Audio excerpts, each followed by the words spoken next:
of the 30th of September of 2021, the government of St. Maarten informed us that they were not able to effect the ban as per the national ordinance, and that was, as I mentioned, the 1st of July 2021,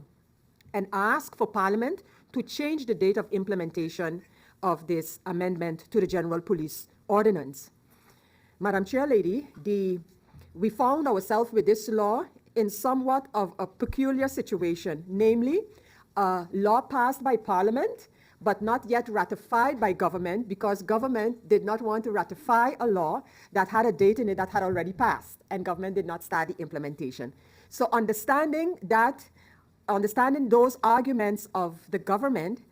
I then decided to change the date of implementation.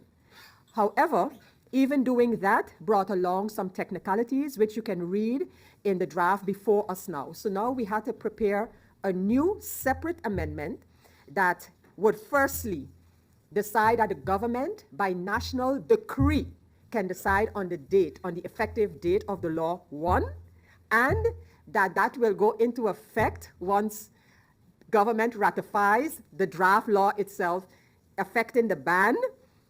and you have the ordinance. So government has to do two things now with this change before us. One, the date can now be established by national decree of government, and government will ratify the draft law banning plastic bags, etc. And this law before us will make those two things happen possible once passed by Parliament. So, Madam Chair Lady, that's actually what we're doing with this draft law. So, in order for the government to ratify what is before it, we needed to draft another amendment to the law, one, and in it we are establishing for the date of going into effect that the government can establish that by national decree, because of course it is the government who is responsible for its implementation, and we thought it necessary to give them the time that they can, along with the different stakeholders in the community, can not only decide on the date of implementation, but add it to the other projects which are ongoing with respect to limiting the use of plastic and make it all a big project.